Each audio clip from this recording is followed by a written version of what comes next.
In this video, I'm going to show you how to put those fillets or chamfers on the top of the bolt head, or you can do the same on the nut.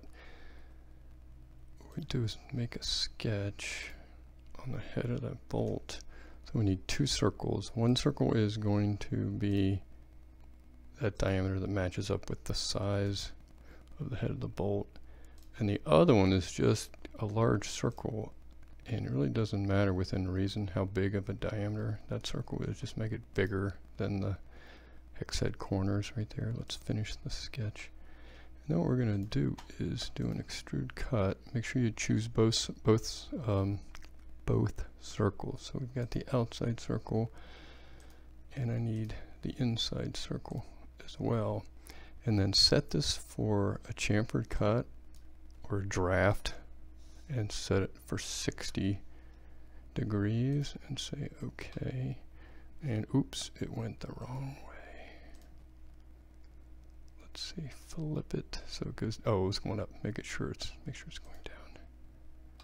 And there we go. So see how you get that fillet on there, or chamfer around the top of the bolt head. So it's pretty simple, pretty easy thing to do.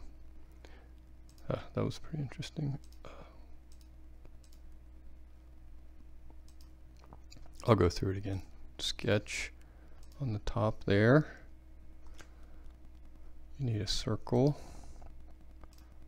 that matches that size there. And then we need a second circle. And just make it bigger than the head of the bolt. Finish the sketch. Then we'll go to extrude cut and choose both circles. So you have to make sure you choose the inside and the outside circle. You're going to put a draft angle of 60 degrees and just make sure it's going the right direction. So we're looking at that little arrow right there. And there we go. That's it.